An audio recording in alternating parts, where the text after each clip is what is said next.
सुप्रभात। मैं हूं जगेंद्र राणा। आज की हमारी आध्यात्मिक चर्चा का विषय है ध्यान। ध्यान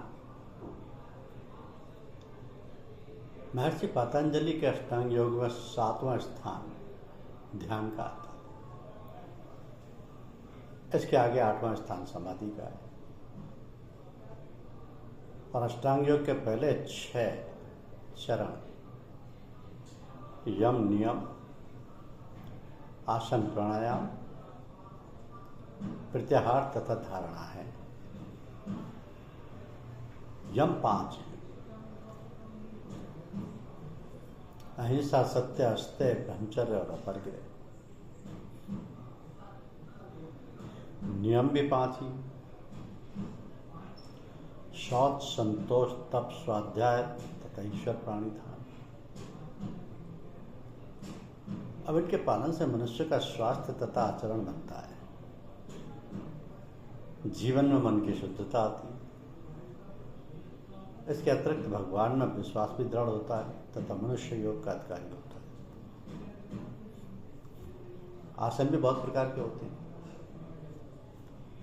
जिनके द्वारा शरीर के रोग दूर होते हैं तथा बल वीर्य की वृद्धि होती है। परंतु अध्यात्म यानी राजयोग का संबंध केवल उन आसनों से है जिनसे अधिक देर तक बिना कष्ट के सरलता पूर्वक निश्चल बैठा जा सके।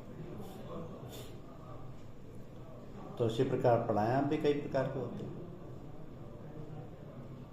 प्राण वायु के व्यायाम को ही प्राणायाम कहते हैं। हठ योग में आसन तथा प्राणायाम दोनों का ही महत्व है। परंतु आध्यात्म के साधन जो राजयोग के अंतर्गत है उनमें इन दोनों का महत्व उतना नहीं है। इन दोनों साधनों का संबंध अधिकतर शरीर के स्थूल भाग से है। फिर भी आसन की भांति आध्यात्म में प्राणायाम को भी सूक्ष्म रूप ले लेते। 5वां साधन प्रत्याहार है। इसका अर्थ अपने मन को एक स्थान पर केंद्रित करने के लिए अपने लिए निरंतर आते रहने वाले विचारों को हटाकर मन को एक ही लक्ष्य पर बार बार लौटा कर लाना है। अब मन की उछल कूद तो सदा ही लगी रहती है। मन से अधिक शीघ्रगामी संभवतः भगवान की सृष्टि में और कुछ है भी नहीं। इसी मन को इधर उधर जाने से रोककर एक बिंदु पर जमाए रहना बड़ा कठिन कार्य है। केंद्र बिंदु से हट जाने पर उसी ध्यान पर लौटा लाने का प्रत्याहार के साधन का अभ्यास करते करते धीरे धीरे मन एकाग्र होने लगता है। 6वां साधन धारणा, उस केंद्र बिंदु को जो हमारा इष्ट है और जिसे हम पकड़े रखना चाहते हैं तथा जिससे हम क्षण भर के लिए भी अलग नहीं रहना चाहते, उसको ही अपने सामने सदा बनाए रखना धारणा। इन 6 के आगे का साधन 7वां ध्यान और अंतिम 8वां समाधि। तो संतों के मार्ग में इन दोनों का महत्व। धारणा में ध्यान बिंदु को लेते हैं तथा उसका ही केंद्र बनाकर प्रत्याहार द्वारा अपने मन को उस पर केंद्रित करके उस पर दृढ़ता से जमे रहने का अभ्यास करते हैं। यही ध्यान। और साधारणतः हमें अपने मन को एकाग्र करना आता है। किसी भी खेल में लगे रहने के समय मन उसमें लग जाता है तथा व्यस्त हो जाता है कि हम अन्य सारी बातें भूल जाते हैं। इसी प्रकार किसी भी सांसारिक कार्य में लग जाने पर भी मन एकाग्र हो जाता है। अब ऐसे बहुत से उदाहरण हमारे सामने आते ही रहते हैं जिनमें हम प्रत्याहार आदि की आवश्यकता ही हमें नहीं पड़ती। मन स्वतः ही उस ओर केंद्रित हो जाता है। तो कारण यह है कि हमें सब में एक प्रकार का सुख मिलता है। सुख की चाह प्राणी मात्र में स्वभाव से ही है। जहाँ भी जिस प्रकार भी मिले हम उस ओर दौड़ जाते हैं। अब जन्म जन्मांतर से हमारा मन इस प्रकार के सांसारिक कार्यों में सुख की खोज करता रहा। हमारा ऐसा स्वभाव ही बन गया है।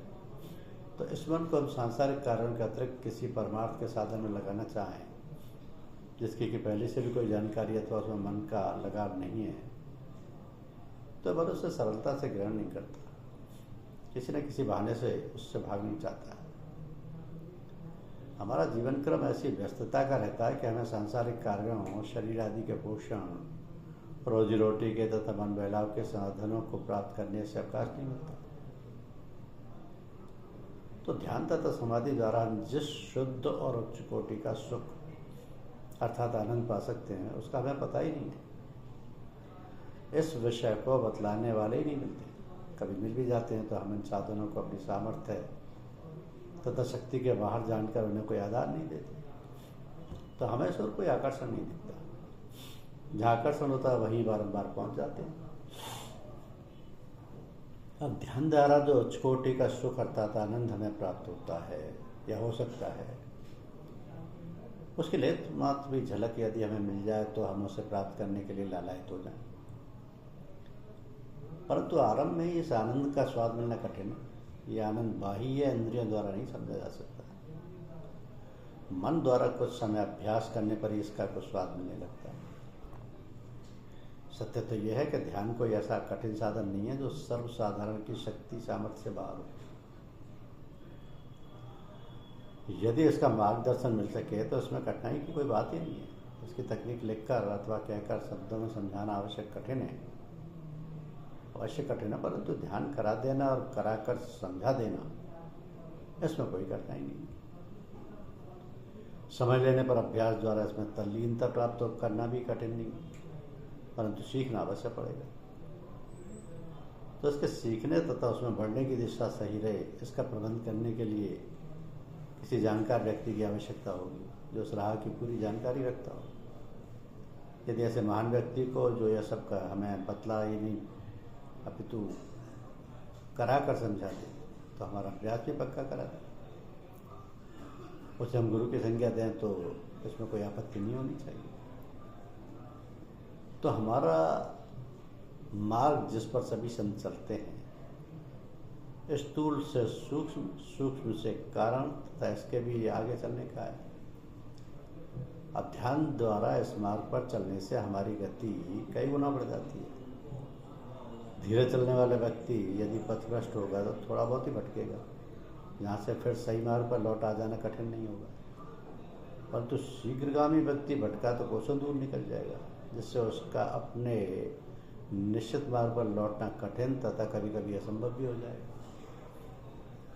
तो हम रास्ते से भटकें तथा हमारी दिशा सही रहे, इसके लिए हमें मार्गदर्शन वाले अर्थात गुरु की आवश्यकता होती है।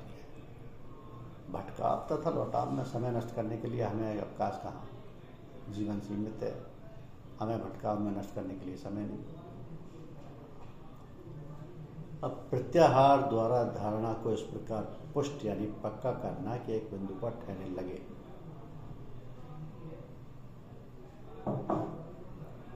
तथा जमी रहे, यही ध्यान है। तो शास्त्रकारों ने इसकी तुलना तेल की लगातार गिरती हुई धारा से की है। इसी प्रकार मन भी अपने केंद्र बिंदु पर निरंतर लगा रहे, तब ध्यान बनता है।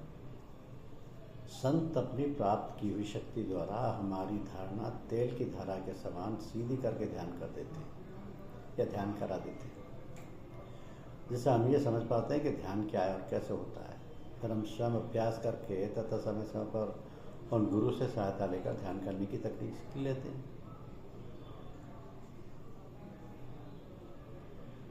ध्यान मन का कार्य है और मन इतना चंचल है कि इससे अधिक शीघ्रगामी सृष्टि में और कुछ भी नहीं है। जन्म जन्मांतर के अभ्यास से मन ऐसा स्वच्छंद तथा स्वतंत्र रहने का आदी हो गया है कि किसी प्रकार का भी अंकुश तथा बंधन इसे सहन नहीं है। अपने जाने बुझे सांसारिक कार्यों में यही आनंद की खोज करता रहता है। यदि यहाँ से हटाकर सही कहीं और परमार्थ की ओर से लगाना चाहें तो ये झगड़ा करता है और वहाँ से किसी न किसी प्रकार भागना चाहता है। तो संसार में फंसे व्यक्तियों को आध्यात्म की ओर जाने से यही रोकता है, यही रोकता रहता है। आध्यात्म मार्ग की शुष्कता तथा सांसारिक मार्ग के आनंद आकर्षण दिखाकर हमें अपने निश्चित मार्ग से टिकाने का प्रयत्न करता रहता है।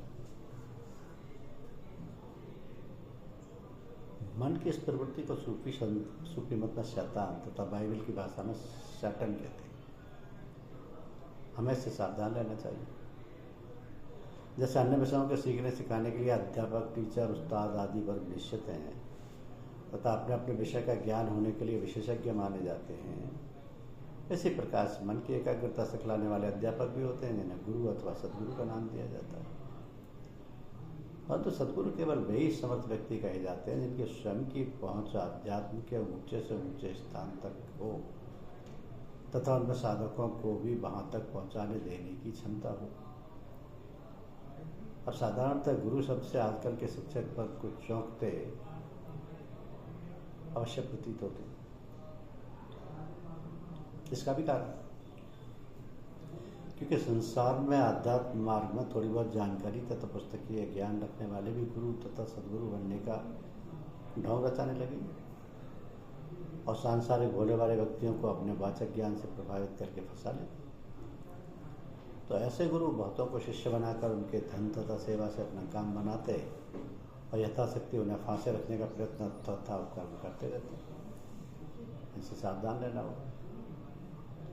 तो याद रखिए कि यदि कोई गुरु हमें ध्यान की क्रिया सिखाकर हमारे मन के एकाग्र करने में सहायक नहीं हो सकता तो वह कदापि गुरु होने के योग्य नहीं है।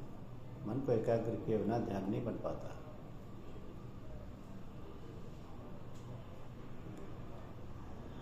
अतः एकाग्र करने की क्रिया आवश्यक है। अपने आप ध्यान की क्रिया सफलतापूर्वक कर लेना विशेष व्यक्ति के लिए अथवा विशेष परिस्थितियों में संभव हो सकता है, परंतु ध्यान की सही क्रिया सदगुरु की भक्ति द्वारा ही सरलता से की जा सकती है। सही दिशा का मार्गदर्शन भी उन्हीं के द्वारा मिल सकता है, अन्यथा भटकाव का सदैव है। साधारणतः हम कह सकते हैं कि बिना सदगुरु के ध्यान के मार्ग में भटकाव एक प्रकार से निश्चित ही है। तो हमारे मन की स्थिति अथवा वृत्ति भी 5 प्रकार की है।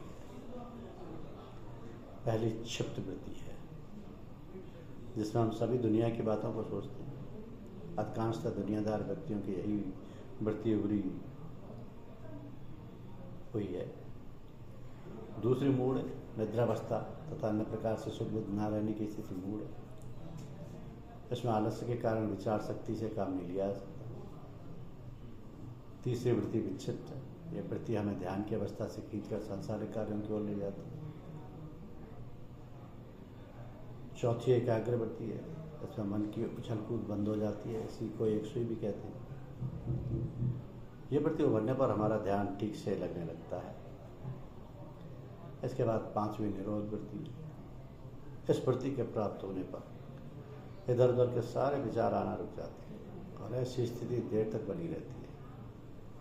तो इसमें मन के सोचने तथा इधर उधर भागने का कार्य समाप्त हो जाता है और वह अपने लक्ष्य की ओर बढ़ने लगता है।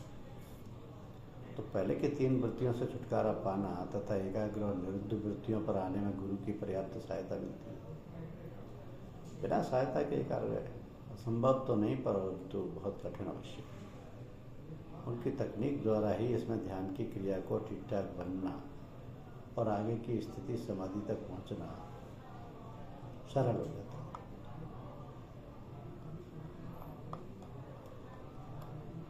हो जाता है। देखिए भक्त और भगवान का एक प्रसंग है कि महाभारत के पात्रों में द्रौपदी का विशेष स्थान है। इसकी उत्पत्ति भी विशेष रूप से भ्राता धृष्ट युद्ध के साथ अग्निकुंड से हुई थी। फिर इन्हें स्वयंवर में से अर्जुन जीत कर लाए थे। भगवान कृष्ण की भगिनी सुभद्रा भी अर्जुन को भी आई थी। इसी कारण महारानी द्रौपदी भी भगवान से भ्राता का संबंध मानती थी। तो इन्हें भगवान कृष्ण के असाधारण सामर्थ्य और शक्तियों का पूर्ण रूप से ज्ञान था तथा उनकी श्रद्धा भगवान कृष्ण में पूरी थी। अब महाराजा युधिष्ठिर के राजसूय यज्ञ के समय एक सभा में राजा शिशुपाल ने भगवान कृष्ण को सर्व पूज्य पद दिए जाने का विरोध किया और उन्हें बहुत गालियाँ दी। भगवान कृष्ण कभी पहले शिशुपाल की माता को वचन दे चुके थे कि वह शिशुपाल के 100 अपराध क्षमा करेंगे। अतः शिशुपाल की गालियाँ 100 से अधिक हुई। तभी भगवान ने पहले तो शिशुपाल को चेतावनी दी और उस चेतावनी को अनसुनी करने पर सुदर्शन चक्र द्वारा शिशुपाल का सर काट दिया। तो करुणा हाहाकार के बीच जब भगवान चक्र को वापस ले रहे थे तो थोड़ी सावधानी हो गई और भगवान की अंगुली के एक भाग में चोट आ गई और उसमें से खून निकलने लगा। तो महारानी द्रौपदी ने देखा तो तुरंत दौड़ी आई, अपनी साड़ी का एक टुकड़ा फाड़ कर पट्टी बनाई और जल में भिगोकर तुरंत उंगली में बांध दी। भगवान को महारानी द्रौपदी की सूझबूझ और अपनी महारानी द्रौपदी का आदर भाव देखकर कोई आश्चर्य नहीं हुआ, क्योंकि वह महारानी के स्वभाव को पूरी जानकारी रखते थे। परंतु सामयिक सहायता की छाप उनके हृदय पर इतनी गहरी पड़ी कि वो सोचने लगी कि महारानी को मैं इस सेवा के बदले क्या दूँ। परंतु बहुत समय कुछ सोच कर चुप हो गए। आगे चलकर जब पांडव जुए में अपना सर्वस्व हार कर पहले अपने आप को फिर महारानी द्रौपदी को भी दांव पर लगाकर हार गए, तब तो महाराज दुर्योधन को बड़ी प्रसन्नता हुई और उन्होंने भ्राता दुशासन को भेजकर महारानी द्रौपदी को बुलवा लिया और बड़ी सभा में महारानी को निर्वस्त्र कर देने की आज्ञा दी। अब द्रौपदी चीरहरण के समय कौरवों की सभा में भगवान कृष्ण स्वयं उपस्थित नहीं थे। बड़ी सभा में दुशासन उसके वस्त्र उतार रहा था, बलपूर्वक उसकी साड़ी को खींचे ले रहा था। पांडव जन स्वयं को जुए में हार चुके थे, अतः गर्दन झुकाए चुपचाप इस लज्जाजनक कार्य को सहन कर रहे थे। द्रौपदी असहाय थी, करुणास्वर में रुदन करती जाती थी, अपने पूरे बल से दोनों हाथों से अपने वस्त्रों को समेटती जाती थी और हा कृष्ण चिल्लाती जाती थी। तो अपने भक्तों की सच्चे दिल से की गई पुकार पर भगवान दौड़े आते। ऐसे अनगिनत उदाहरण इतिहास में मिले। द्वारका में कृष्ण भगवान इस समय महारानी रुक्मिणी से कुछ वार्तालाप कर रहे थे। कितने में द्रौपदी के करुण शब्द हा कृष्ण उनके कानों में पड़े। उन शब्दों को रुक्मिणी जी ने ही सुना। भगवान सोचते रहे। रुक्मिणी जी बोली, भगवान के सोच में पड़ गई, ये करुण पुकार के सब लाती है। भगवान बोले, रुक्मिणी ये पुकार महारानी द्रौपदी की है। सब पांडव लोग जुए में हार गए और कौरव बड़ी सभा में उसको निर्वस्त्र कर रहे हैं। रुक्मिणी बोली, भगवान आप देर काहे को करते हैं, तुरंत जाइए और उसकी लाज बताइए। रुक्मिणी के बार बार आग्रह करने पर भगवान महलों से निकलकर बाहर गए, परंतु कुछ क्षण वापस आ गए। हा कृष्ण की पुकार अब भी आ रही है। रुक्मिणी जी को इस बार अत्यंत आश्चर्य हुआ। नारी स्वभाव से आवेश में आकर बोली, भगवान एक निस्सहाय अबला आपको सहायता के लिए पुकार रही है। क्या आप अपना व्रत भूल गए कि आप निर्बल के बल हैं, क्योंकि क्यों नहीं उसकी सहायता करते। भगवान मुस्कुराए और बोले, प्रिय क्रोधित ना हो, मुझे अपने व्रत की खूब याद है और सदा से उसको निभाता आया हूँ, परंतु द्रौपदी को अभी मेरी सहायता की जरूरत नहीं है। अभी उसे अपना बल है, क्योंकि उसने अपनी साड़ी का पल्लू अपने दांतों में पकड़ रखा है। रुक्मिणी ने उत्तर क्या कहे, भगवान ठीक ही कहते हैं कि मैं निर्बल का बल हूँ, जिससे अपने बल है वैसे भगवान का बल कैसा। थोड़ी देर और बीती, द्रौपदी का बल थक गया। अत्यंत आर्त स्वर में हा कृष्ण कहते कहते उसके मुँह में केवल हा शब्द निकला, मुँह खुला रहा और साड़ी का पल्ला एक झटके से छूट गया और वास्तव में निर्बल हो गई और मुझसे भले ही ना पुकार रही हूँ, परंतु उसके अंतर मन की करुण चित्कार को भगवान सह ना सके। उन्होंने निर्वस्त्र होने से पहले द्रौपदी के साड़ी रूपी चीर में स्वयं समाकर वसन रूप होकर उसकी लज्जा बचाई। दुशासन खींचते खींचते तक गया, परंतु साड़ी की लंबाई का अंत ना पा सका। द्रौपदी की लाज की तो देखने में तो कपड़े की एक छोटी सी पट्टी के बदले में इतना बड़ा वस्त्र दान भगवान ने किया।